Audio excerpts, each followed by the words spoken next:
So it's not disruption as most people imagine. It is the democratization, a world where prosperity and purpose is now being placed within every human being's reach.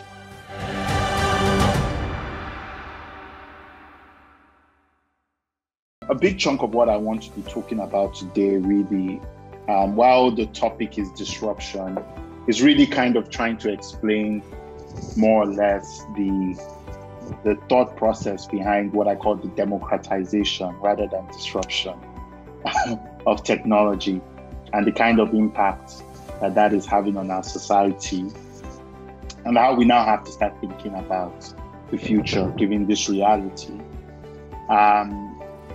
One of the biggest shifts, I think, that has happened over the last 20 years through the millennium, what I don't know what you call it, maybe the millennium crash, some people would call it that, or millennium digitalization, or whatever it was, all the way through, which came with the dot-com, the burst of the dot-com bubble, and kind of continued through 9/11, continued through the fall of the financial crisis, continued through the Trump era, and everything that we're seeing today is really this huge titanic shift from globalization to democratization, or globalization, perhaps more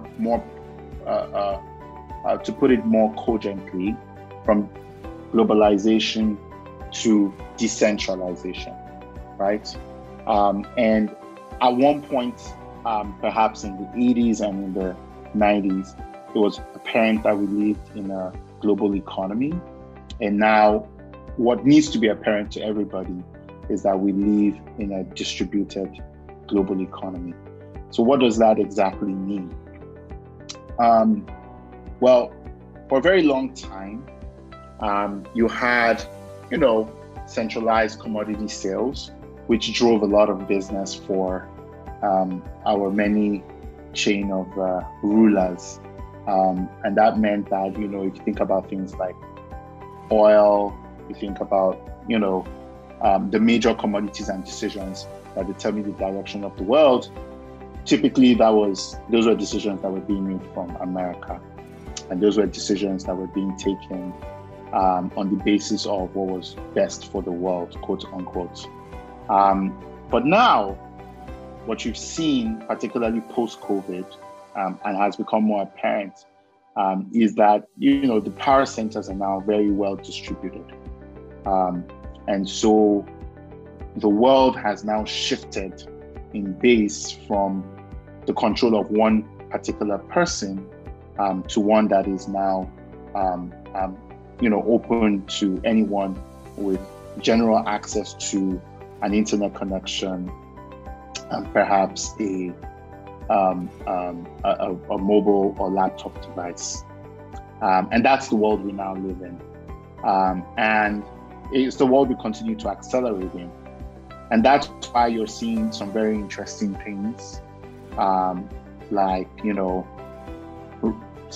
rates, for example, being shifted from being set by the central bank to being set by an amorphous body called Aboki FX, who everyone's fighting.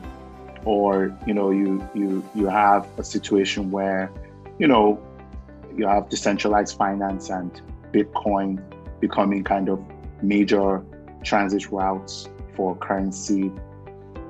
And these are all reactions to this shift, this global shift from a globalized economy to one that's distributed, a distributed economy.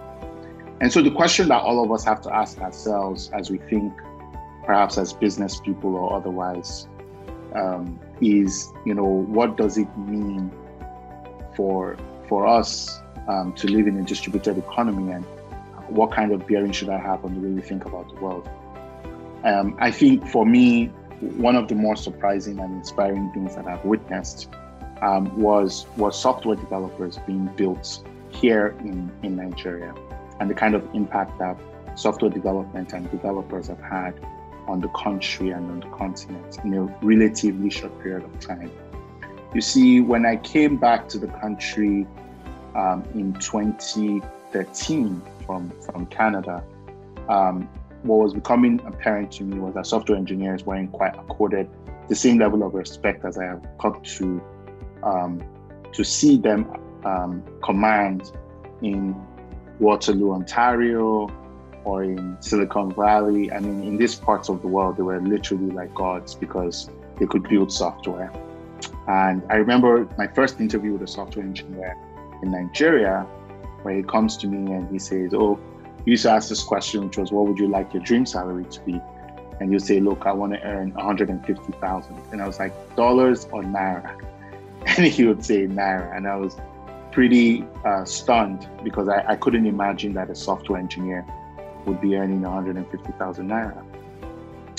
Because that just seemed weird for somebody with such powerful skills. And, you know, one of the pleasures of my career is that within a space of 5 years, 7 years, we've been able to turn around that tide by building Nigeria to be #1 destination for remote engineering, I dare say, in Africa. And companies from all over the world are recruiting in Nigeria and providing foreign exchange to Nigeria. I don't know if it's getting down here until we choose to do the right thing and reprice the currency.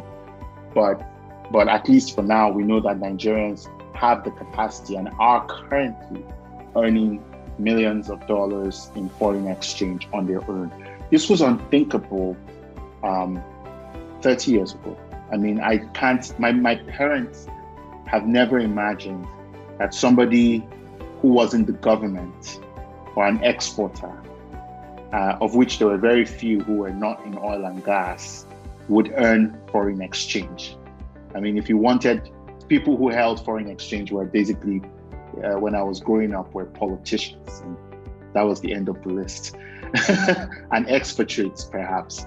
But now you have lots of young people sitting in their bedrooms in Yaba, earning foreign exchange in multiple different currencies, and essentially detached from the Nigerian economy and its hardship because of their ability to export skills. And that's just one example of what this new distributed global economy is making possible. Another interesting experience I've had, perhaps one more relevant to the work that I do now, is watching what has happened in the startup funding space.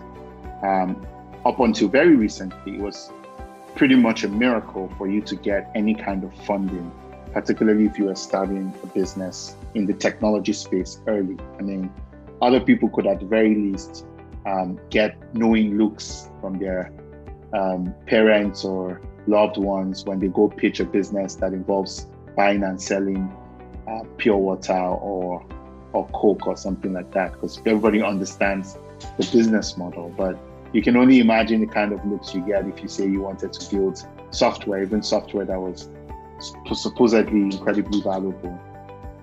And that didn't change until recently, and last year, and this year in particular, $2.2 billion in venture capital funding has come into Africa, of which Nigeria continues to lead the way with the most number of unicorns and the most number of technology companies that are funded. And that goes to show you what's possible in a very short period of time. Remember, even as early as 2014, that was, again, a miracle to be venture-backed in this country. And now, not only do you now have tons of venture-backed companies, but you have an entire community of investors like the ones we have at the Future Africa Collective, who are now normalizing investing extremely early in these high-tech innovation ventures. And it just goes to show you what is possible in a distributed world. And so while in the US, the venture capital industry was built by these centralized money managers who manage money on behalf of pension funds and large endowments, allocating a little bit of that money to the likes of, your venture capital firms. Today, what you have is venture capital in Africa being built from the ground up, where people are essentially democratizing the functions of a venture capital firm. And folks like us are basically encouraging that with democratizing the sourcing of companies, democratizing the funding of companies, democratizing the support of venture capital in Nigeria. And I'm just going to close here because I've been speaking for long enough already. And just say that, if you're thinking about where the world is going, just consider this big shift. So it's not disruption, as most people imagine. It is the democratization, a world where prosperity and purpose is now being placed within every human being's reach because of access to the internet and computing. Super excited to see where it all ends, because I think the one thing that I continue to be confident about is that it will continue to place power in the hands of the people. Thank you. Thank you so much, Inoluwa. Thank you. I have many questions for you, but I will not drown you into what that conversation. But what I take away is that, okay, there's no disruption, it's democratization. There's one thing I would like to sort of, talk about or put out there is we see that happening, we see the many talents, we know what the continent is capable of, we know where we can get to. How do we, though, ensure that we retain our talents? I know that at the moment you have such a huge brain drain coming out of Nigeria, where some super gifted Nigerian kids are like, I'm going to go to New York, or I'm going to go to the Silicon Valley because I'm getting that great offer and I'm not staying home. And I think there is a conscious effort that needs to be made from governments. There needs to be a structure that allows and nurture these talents to actually remain home. I don't know if you wanted to answer that, or if you.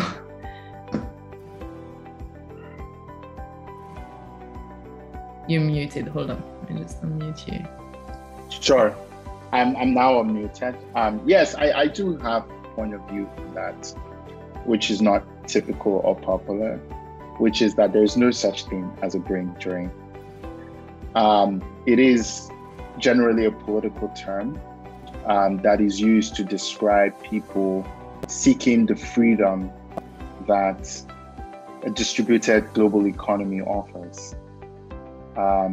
The reality is that because of the world's development and because of the internet in particular, young people are able to contribute to the progress in their countries from anywhere in the world. As we saw during the EndSARS protests last year about this time, that was funded by these people who were out of the country, out of the grip of repressive governments and economy, and had the ability to fund what could have been a very peaceful registration of displeasure with the government about policing conditions, but ended up as a tragedy because of a very repressive regime.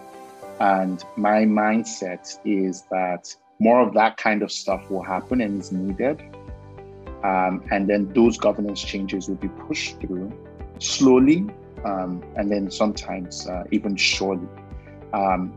So that it then becomes a question of now being able to attract more and more of this talent to come back and help more actively develop the country. I live in Nigeria, I live in Lagos, and my business is primarily based out of the US. And that's only possible because of the distributed global economy, such that I am decoupled from the, CBN shutdown bank accounts and stuff like that, because I am not,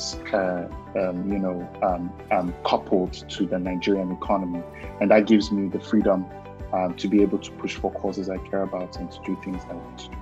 And that's very important for this generation of young people to be able to do. So I don't subscribe to the term brain drain because I just think it's a term that was coined by the political elite to tie down the destinies of young Africans. And I think a better word is, brain distribution, right? So our people are contributing to the global economy, and the world is starting to see that the biggest resource we actually have for the rest of the world is not minerals from under the ground and at great cost to our people, but our human capital. And I think that's a better thing to give the world and a fairer thing to give the world.